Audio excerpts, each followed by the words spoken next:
चले के बाहू कटनी करे सब कोई खेत में पहुंचल हो कि तू अभी तक ले सुतल बाड़ी।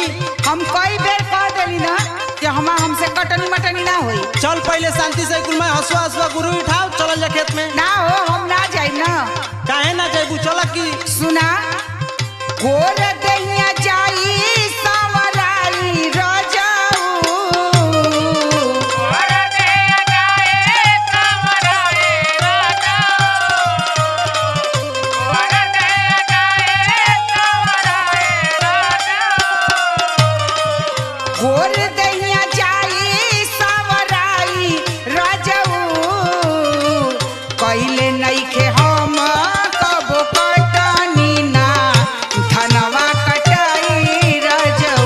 अच्छा ई बात बा। कइले नइ कब कटनी ना धनवा कटाई रजऊ। कइले नइ कब कटनी ना धनवा कटाई रजऊ। अरे मर्दे मैं तार हम जाना तनी का करत रहलू अपना गांव के। देखो तला कितना तेज घाम बा।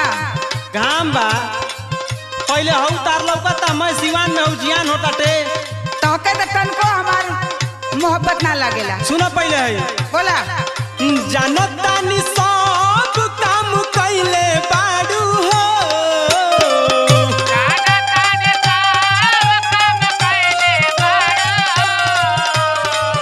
जानत तानी सब काम कइले बाड़ू। जानत तानी सब काम कइले बाड़ू हो। हसुआ के बेटी धनी नैहर में साझो भोर धइले बाड़े। मैं जानत तानी मैं तार कानून मत बतिया बा। का करत रहलू इहे नहीं के बुझा।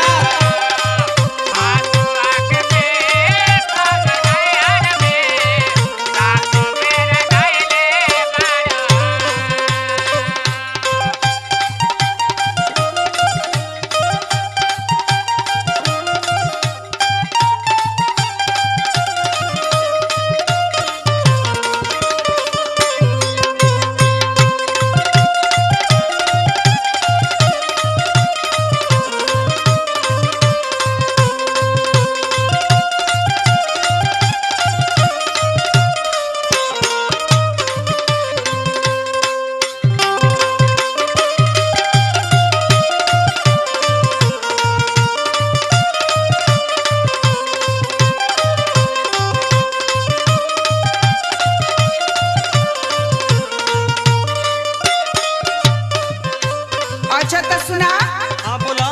जब तू इतना बड़ा इल्जाम लगावत हला ना ये बात ठीक नहीं खे। इल्जाम लगाओ तनी। सुना बोला। कबो न गोइनी सैया अच्छा। हम त शिवानी में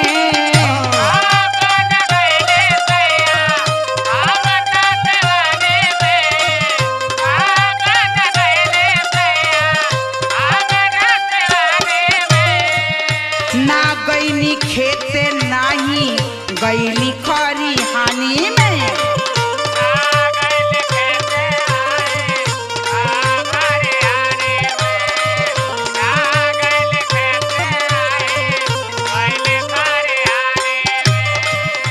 कबो न गईनी सैया हम त शिवानी में ना गईनी खेते न सैया गईनी खरी हानि में। और एगो बात सुना बोला। ना जननी कैसन होला बोआई राजाऊ।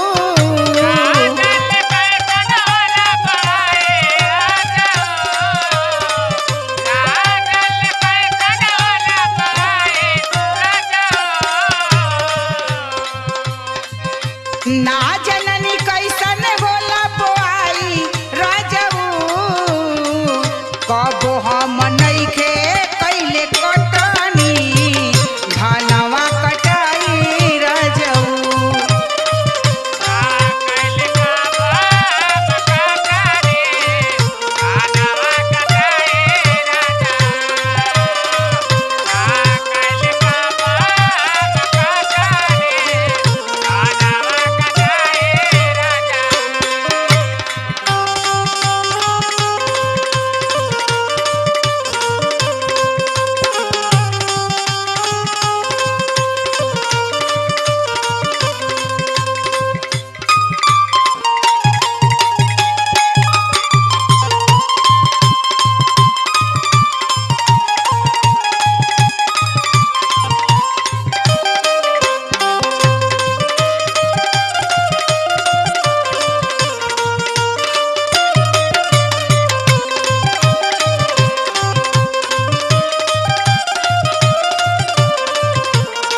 अच्छा मैं तार हम जानत तनी का जाना तारा बोला तो सुना झूठे के बाड़ू धनी हमें भूलावा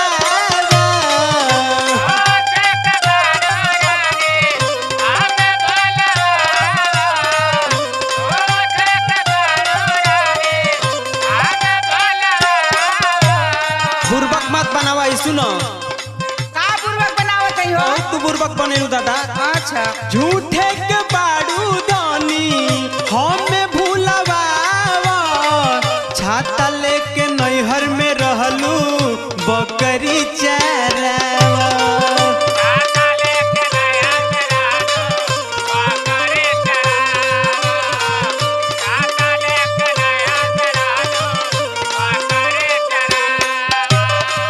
सुनो गोबर पाथे वाला काम कइले बाड़ू हो